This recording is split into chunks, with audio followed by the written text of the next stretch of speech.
আসসালামু আলাইকুম। জি, ওয়ালাইকুম সালাম। আপনার গ্রামের বাড়ি কোথায়? রাউজান, নোয়াপাড়া, চিটাগং, আসন নম্বর 6।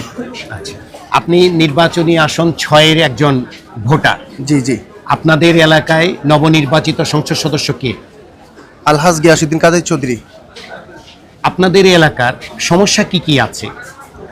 আমাদের এলাকার সমস্যা আমাদের এলাকার সমস্যা বলতে এখন সেরকম একটা কোনো সমস্যা নাই। এলাকার কোনো জনসমস্যা নেই? রাস্তাঘাট, না, কালভার্ট রাস্তাঘাট বা কোনো কিছু এরকম না, কোনো কিছু? সবই করা। বিগত 17 বছর বা এর আগে থেকেই সবই করা। যিনি নতুন সংসদ সদস্য নির্বাচিত হয়েছে, জি, জি। আপনি তার একজন ভোটার হিসেবে তার কাছে কি প্রত্যাশা করছেন?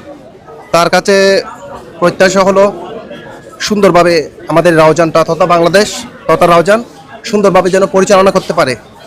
দুর্নীতি এবং অন্যান্য যে সমস্ত যা ঝামেলা আছে ওগুলো ছাড়া যেন দেশটা পরিচালনা করতে পারে বা আমাদের রাউজানটা পরিচালনা করতে পারে।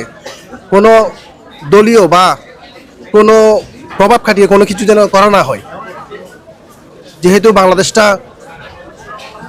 এক ধরনের নতুনভাবে আমরা একটা নতুন বাংলাদেশ পেয়েছি, সেজন্য সেভাবে আমাদের নতুনভাবে বাংলাদেশটাকে করতে হবে।